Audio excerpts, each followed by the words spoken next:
Hey class, welcome back. Brent Siebold here. Moving on with some of the tactical approaches to doing entrepreneurship and value creation in both the real world and as we've set up this kind of accelerator style model in this particular class. One of the key lessons in this process is adopting a tactic surrounded by this idea of developing a minimal viable product. That's an MVP.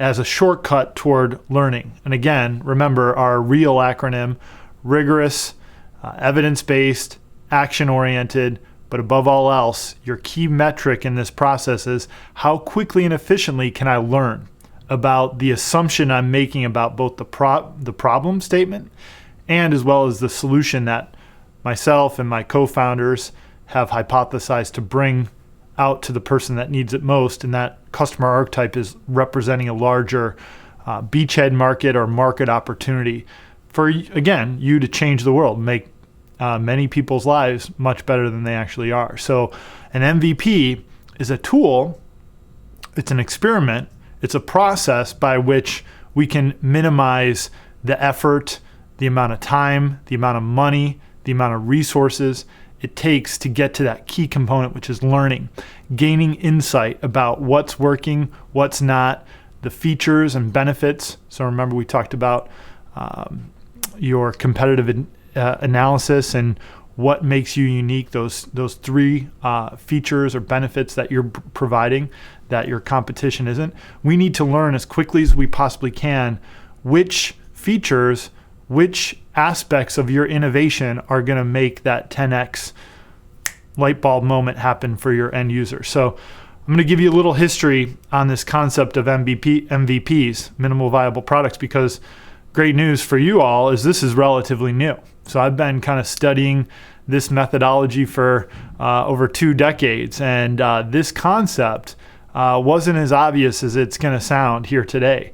A couple of years ago, definitely 20 years ago, and quite frankly, a century ago, we've been approaching this process of startup development, entrepreneurship, and innovation much, much differently than we have been for the past 5 or 10 years.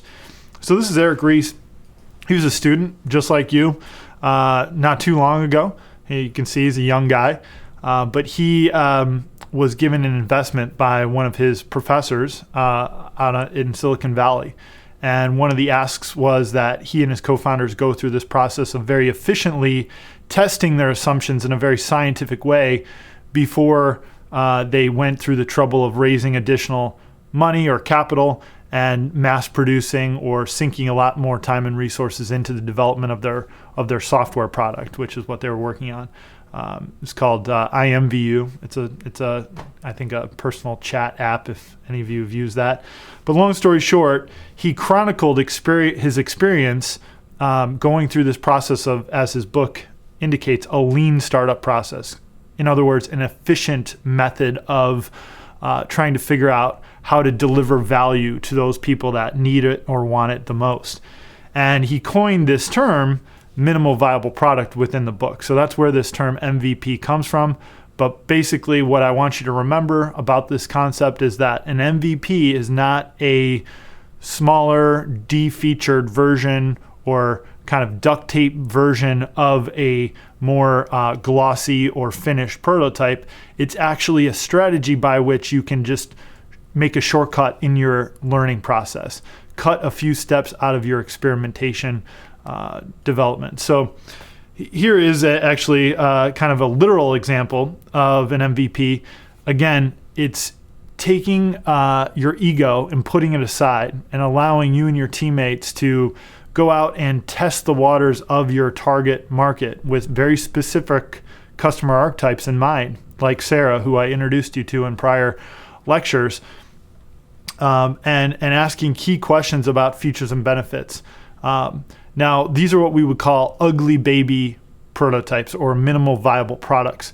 So a lot of times as a innovator, as an entrepreneur, your ego won't allow you to share a product like this with your friends or family or strangers on the street because you're too proud. I've been in that situation myself. We expect much more of ourselves in order to spend a significant amount of time and time comes with resources as well, to create something much more shiny and good looking. You know, we're all inspired by, you know, the design of the iPhone and the simplicity of certain web pages and apps that we love, and we want to get there. But before we sink a lot of time, those tremendous products take an amazing amount of time and energy to produce. So before we sink all of those resources into producing that beautiful end finished product, we have to be willing to get out there, get outside of the building, get outside of the lab, get outside of this classroom or wherever you're sitting right now watching this, and go and engage with actual human beings to learn. Look at their facial expression as you're walking them through hypothesized feature sets. So as you can see, this is just, on the phone example, literally just a piece of paper with some user interface sketched out in Magic Marker and taped to the front of the phone. So this is a shortcut toward learning. It is not a working prototype. It's just meant to help guide a conversation where you can gain insight about what gets people excited about the solution that you're hypothesizing. Just to close the loop on this particular example, as you might guess, the device on the top of the phone there plugs into food, and it can detect, you know, certain allergens within food and so on and so forth. Other sensors, you know, in the world of the world of digitization and Internet of Everything, where sensors are going to be everywhere. You know, this other prototype kind of will help to help end consumers, end users identify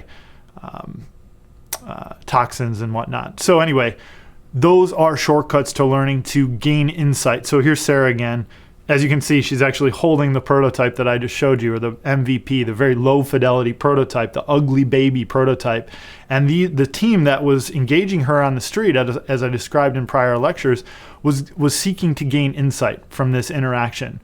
And the insight they gained was they were actually on the right track with their hypothesized problem that Sarah validated that she had, and also the solution, an app that would help her very quickly and discreetly realize with the food that she's consuming in a restaurant or some other establishment is either good for her or not good for her based on her medical situation. So the professor that I mentioned earlier, as I was introducing you to Eric Ries, who coined the term minimal viable product, that I certainly encourage you to use throughout both your professional career and your career potentially as an entrepreneur, is this gentleman, Steve Blank. So we kind of refer to Steve Blank as the godfather of this kind of lean startup movement.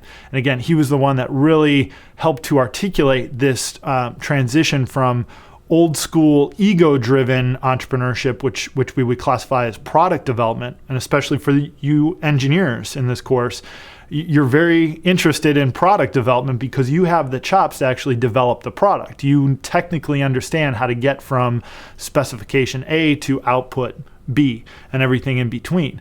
But that, in the world of innovation, that's actually less important than what Steve Blank is recommending we all do as a community of innovators, which is to develop the customer first. How do we understand what those needs and motivators and all the demographic and socioeconomic inputs, how are those going to influence what we're actually building for whom and why they want it? So you might want to do a Google. I'm going to provide you with some materials from Steve Blank in this course. But Steve Blank is one of the gentlemen here within this community of practice that has really helped to pivot us away from kind of an old school, less efficient model of doing entrepreneurship and innovation towards a model that I think many of your future employers and the economy writ large will really expect you to master. So this is a gentleman that you all should know about, and I'm gonna, like I said, I'll give you some materials more on him. But remember, the delta here is going from old school product development, ego driven, hey, if we build it, they will come, to customer development. Let's figure out what the pain point is, and we'll identify the nail, and then we'll build the exact correct hammer to hit that nail based on a lot of qualitative data coming from interactions with our end user, our customer. So here's an illustration of that. And so this is what we actually expect you to do in this course. So if you're going to mock up an MVP, what you see in the center of this photo is a mocked up shortcut toward learning. So the assumption was shoppers in a store, and you can see these two females here on the right or left of your screen that have just come out of Urban Outfitters on Mill Avenue. And the assumption was they might want to have their bodies scanned in order to have recommended clothing sizes served up to them on an app or some other terminal within the store. And so this team of engineers and this team of business students, a nice mix, was actually engaging these gals and asking these questions about, A, is this a legitimate pain point? And B, if it is a pain point where you're having trouble finding clothes that really fit you super well, we all have our clothes in our closets that we absolutely love, and we go back to them and we wish, oh man, I wish all my clothes would fit this way. The key here is they are making a massive shortcut toward learning. Look at this guy on the far side of your screen who's taking notes based on this qualitative interview. So you cannot gain these insights by sending out a survey. You do not gain these insights by gaining likes on your Facebook page or, asking a very easy question of, drilling down from this massive study that was done based on a demographic of a country far away. The only way you're going to learn if you're on the right track with your hypothesized A problem and B solution is by going out and talking to very specific archetypes. And when you think about numbers, this is just one interaction. They've gained a massive amount of insight from this interview. But really, to get to the heart of what it is that you're doing and to answer the question, are you on the right track or do you need to make a change, or what we would call a pivot in the world of entrepreneurship, is really by doing a minimum of 100 of these interviews. And here's the thing, that's a lot of work. That's a ton of work, in fact, right? So that's where we go back to what is real entrepreneurship. The first R in real entrepreneurship is rigor, right? So if you don't have the ability, or you're not willing to get out of your pajamas and go onto the street and engage your potential end users or payers, you are not cut out to be an effective innovator. So you might as well just get ready to punch the clock now and not change the world. So, not saying that, I don't want to be too dramatic here, but at the end of the day, don't be illusioned here. It takes a ton of work, and this is a great illustration of that, to go out there and gain those insights in order to innovate quickly and effectively. So as you're doing this in this course, we're going to expect you to conduct some interviews and present evidence in the form of, hey, we went out and talked to a lot of people, and you know what, we thought this, we learned this, and you know what, we changed course and we've adapted our finished product to reflect what we've learned out in the marketplace. So we expect you to provide us with photographic evidence similar to this as you move forward in this course.